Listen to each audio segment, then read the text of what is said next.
Greetings from the eccentric man. Something slightly different this time around. I got into a conversation on the Facebooks with people in the Chain of Command Facebook group. There was something put up by Rich, who co-owns Two Fat Lardies, who make the game rule set of Chain of Command, and they were talking about the differences between people's sort of thoughts on bolt action and Chain of Command. And I've not actually played Chain Command, and I said I hadn't played this just because it was a little bit confusing to me on the patrol phase, right at the beginning, where you start to move around jump-off points and how they actually operated and worked, and some of the game mechanisms. They very kindly invited me over to play a game at Lard Island HQ, because it's not too far away from where I live. Yeah, turned out to be. So I went over to them today through the snow and had a game playing against Nick, the other co-owner, and Rich took us through, guided me with the moves and the rules with regards to how the game plays. And I did have a good time with it, and I've got a few pictures of what we did and how we went, and I'll go through it and then give you sort of some thoughts about Chain of Command and the game and how it plays. So sit back and let's have a look and see what we've got. Richard asked me what I fancied playing, and he gave me a list of different things, and I went for 1940s France. So what he did is set up two armies, one of the British Expeditionary Force and the other the German Blitzkrieg Force, for us to have a game, and the British were going to be in defence and the Germans attacking. You can see here there's the two armies. If you go through on the left, to give you an idea of what's there, there's a lieutenant, first lieutenant or second lieutenant, so which is like a senior leader, and then there's a junior leader, which is the NCO next to him. Then there's three squads, and each squad is made up of a rifle team and an LMG team, and it tends to work historically more accurate, I thought, with regards to how the platoon is set up. So each squad had a 5-man rifle section and a 5-man LMG team. So they work together, and 4-man LMG team and an NCO, that's it. So your squad has 5 riflemen, an NCO and 4 men on the LMG. So I had 3 of those. I had a mortar team, a anti-tank rifle team, a light howitzer, and the 231 Rad. So that was what the Germans came up with. The British had 3 rifle sections. Again, you can see the split there. They were sort of reduced rifle sections, and you had 4 riflemen and 4 in the Bren team. And then there was anti-tank rifle, a 2-inch mortar, a sergeant and an officer. There was a Bren carrier, a 2-pound anti-tank gun, and a Vickers machine gun. And that was the squad. It worked out that the Germans had more supports, so your basic force for the Germans would be those 3 sections, 3 squads of infantry and the lieutenant and the NCO. And then you can take support choices, and they vary from support 1 to 7, I think it is, and each one has a different cost value. So the armoured car is quite expensive, so that might take up 6 of the support unit choices. The artillery piece may take up 3 or 4, so it works it that way. So those were the 2 forces. The support units, the Germans outnumbered the British support units by about 2 to 1, but that's on par for an attacker-defender situation. So the attacker has more of the support units. So those were the 2 squads, two lists that we're going to take part.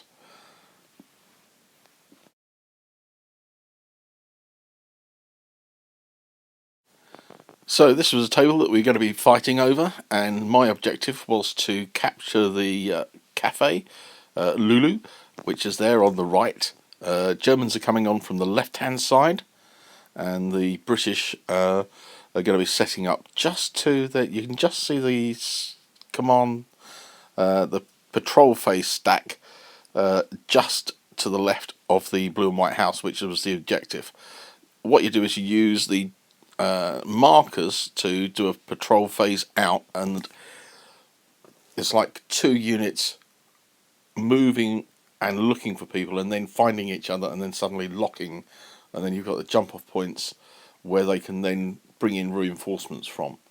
So that was good, and I'll give some sort of thoughts in a little video of how it all worked out.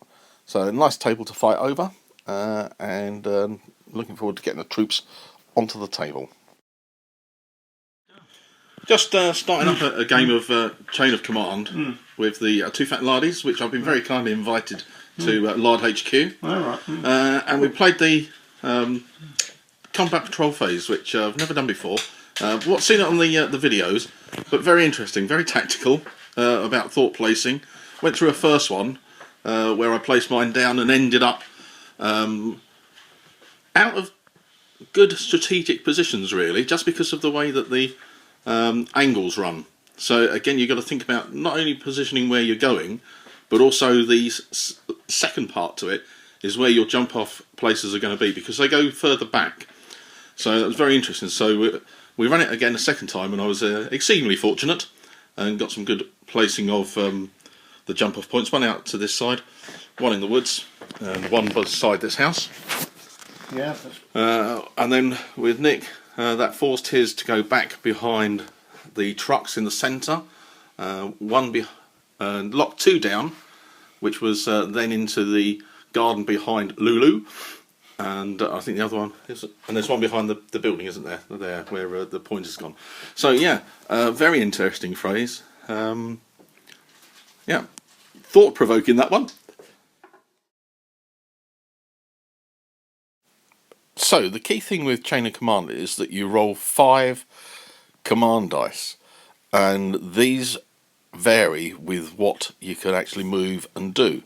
So it basically is a 1 allows you to move a team, 2 allows you to move and activate a section, so the 1 can allow you to fire it, fire your team.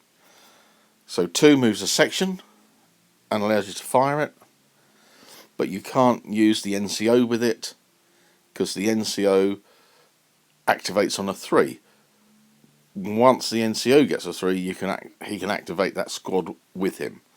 4 is a senior commander, and they can do 3 actions. And then a 5 is a Chain of Command dice, so you put that to the one side. When you get 6 of those, you can do an interrupt. You can bring on an ambush unit. So there's various things. You can end a turn.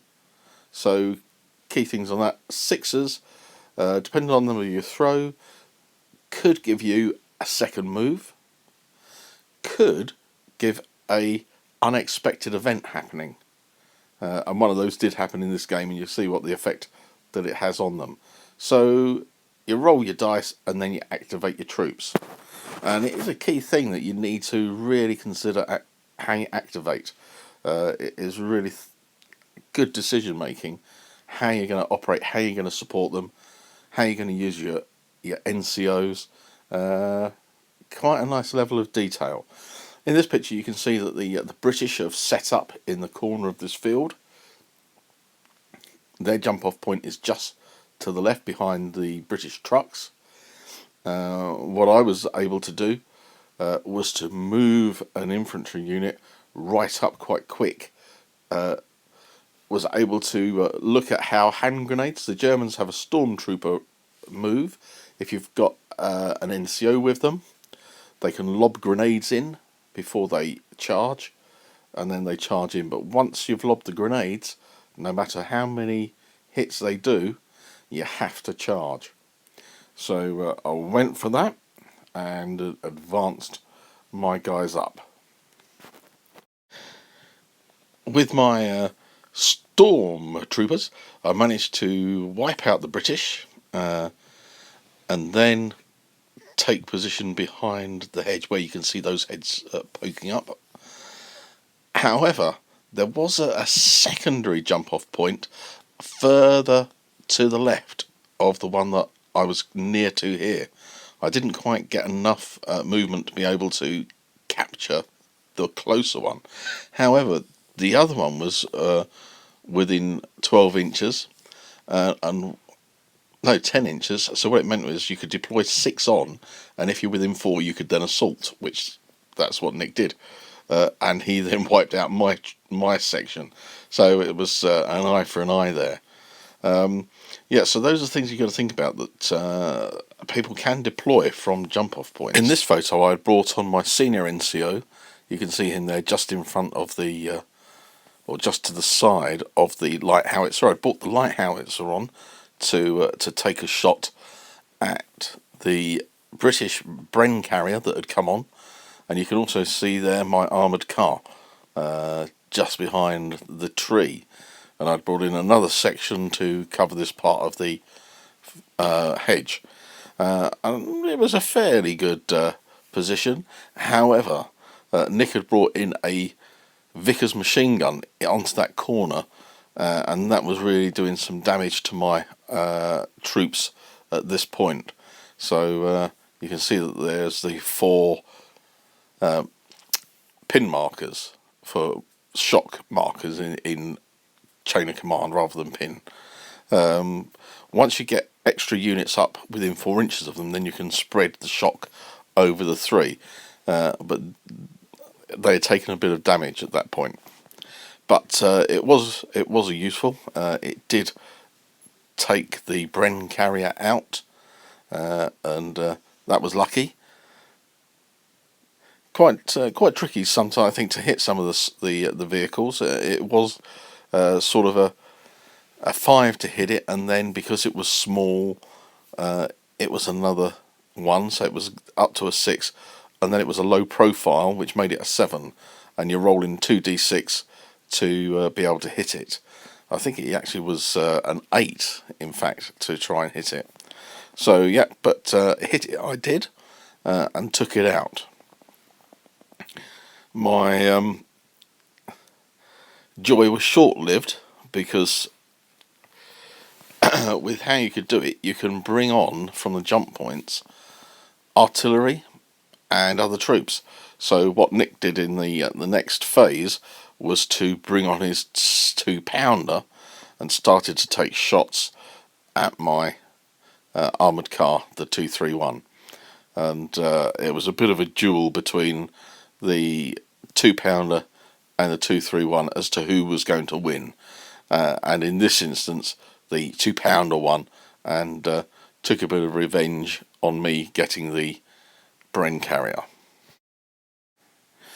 As you can see here, there is the wreckage of the German armoured car, and it was at this point I rolled 4 6s, and that means that there's going to be an unexpected event. And lo and behold, it started to rain, and the rain cut the visibility down to 18 inches, which meant the only sort of things that were in range was this light artillery piece in the corner of the field and an infantry section next to them. My other squad, which was to the right, wasn't in range, and I didn't get dice enough to be able to action them and action the others, because I needed to keep the artillery piece firing, because that was the main thing that could get the shots into that corner where the MG, where the Vickers machine gun was. So I was a bit limited to the numbers of dice I could activate, again, because you're rolling them and it's coming up with 1s, 2s and 3s, or 4s. You may think, oh, I've got a number of 6s, but those can't be used, and 5s can't be used because they're going for the chain of command. So you can only really use 4, 3, 2 and 1s, and it's the combinations which is the important things to how you use them.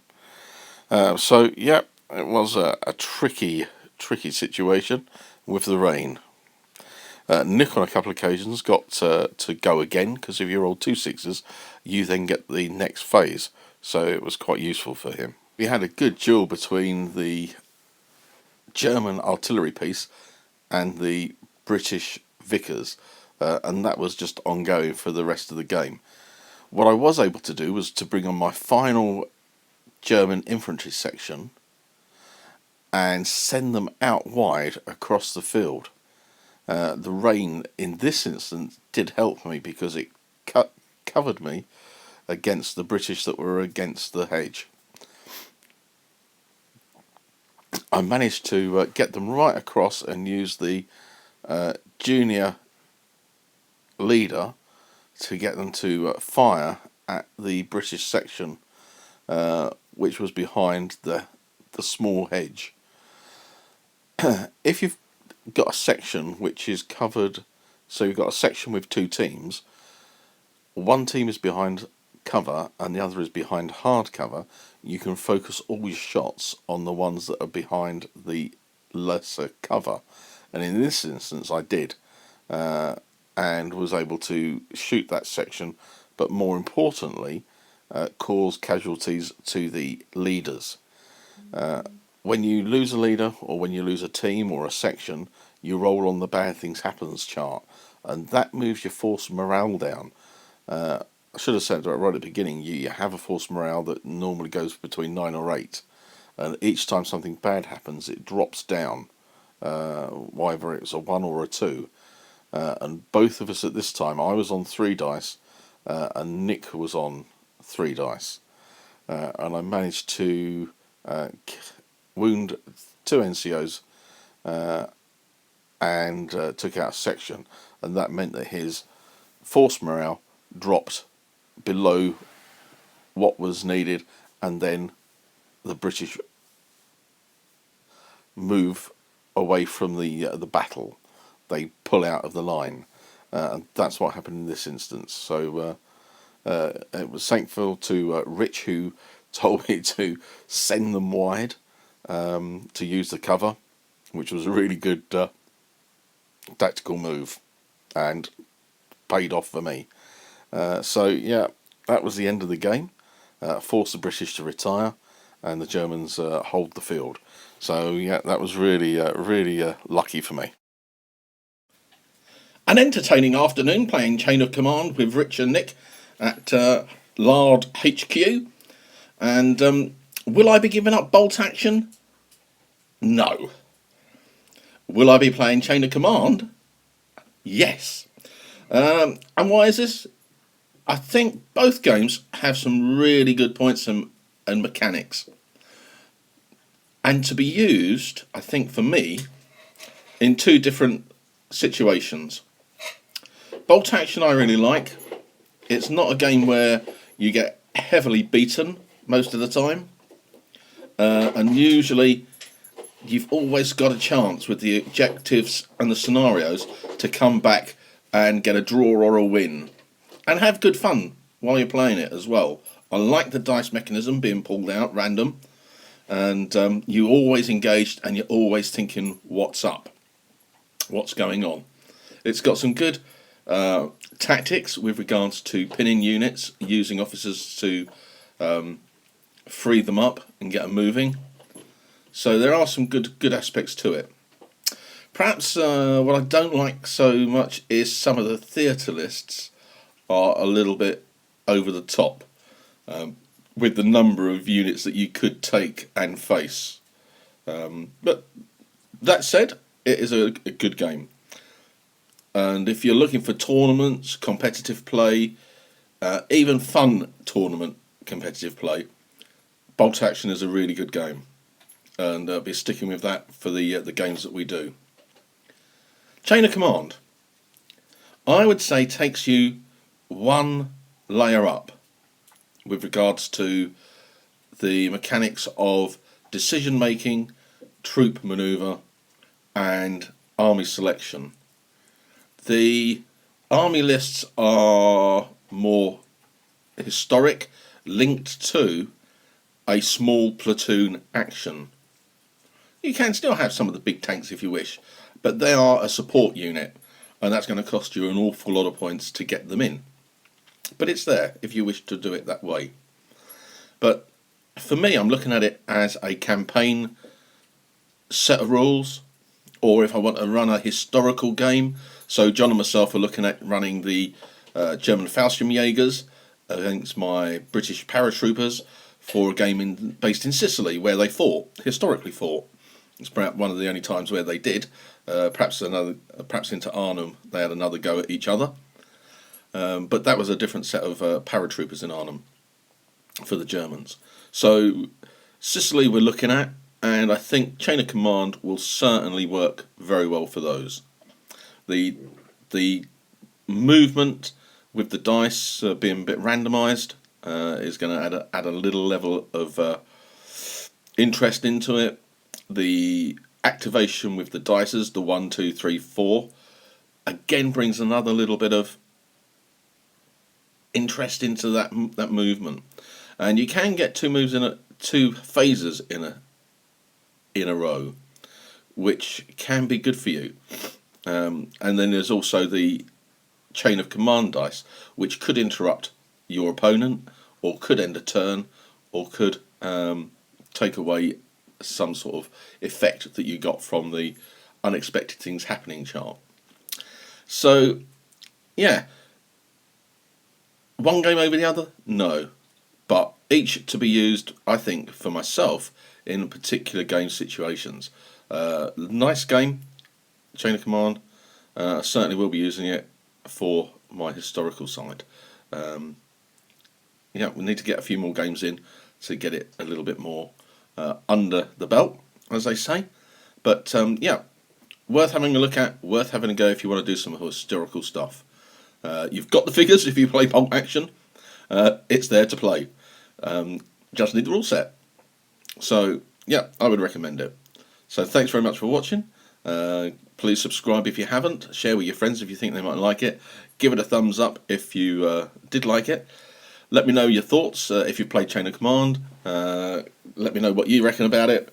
And see you soon. Got another video game coming up, and that'll be a Bolt Action game because there's still one in the pipeline. But thanks very much for watching. Take care. See you soon.